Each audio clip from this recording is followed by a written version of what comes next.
Welcome to the Fear and Greed Business News Afternoon Report for Monday, the 27th of November, 2023. I'm Sean Aylmer.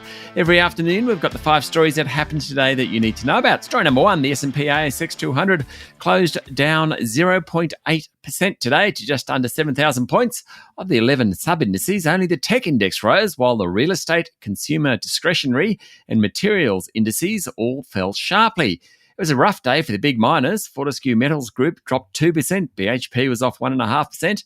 Rio was down 1.3%. The major banks, with the exception of National Australia Bank, fell sharply, with Commonwealth Bank, Westpac and ANZ all off more than 1%. Aristocrat Leisure was another poor performer, down 2.7%, while WiseTech Global ended up more than 1.5%. In corporate news, lithium and nickel miner IGO fell after the company stood by its decision to appoint Ivan Vella as Chief Executive Officer after investigating the circumstances that led to Rio Tinto sacking him a fortnight ago. Former Business Council Chief Executive Jennifer Westacott has been appointed Chair of the $460 million ASX-listed philanthropic vehicle Future Generation Global, and the share price of online cosmetics and makeup retailer Adore Beauty jumped by as much as 25% today after its board said it had knocked back a takeover bid of up to $1.30 a share. Now, it closed up 19% to $1.12 a share. Story number 2, the latest Newspoll from the Australian shows Labor's primary vote falling sharply in recent weeks, and on a two-party preferred basis, the government and opposition are now neck and neck.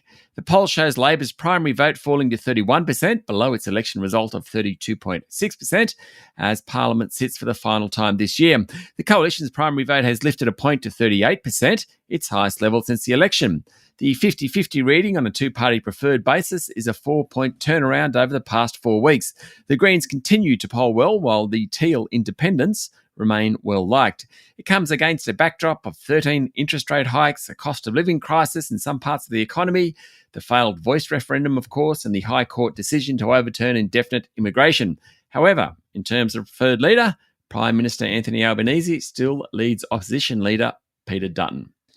Story number 3, Federal Treasurer Jim Chalmers has appointed British central banker Andrew Houser to be the Deputy Governor of the Reserve Bank of Australia. Mr Houser will be number 2 to new Governor Michelle Bullock, and both are expected to guide the central bank through a raft of changes to be introduced to Parliament this week. That includes the creation of specialist boards for interest rate setting and governance, and refining the bank's inflation and employment mandates. Mr Houser has worked at the Bank of England for 30 years, most recently overseeing the central bank's balance sheet, the UK's foreign exchange reserves, and providing advice on macroeconomics and markets.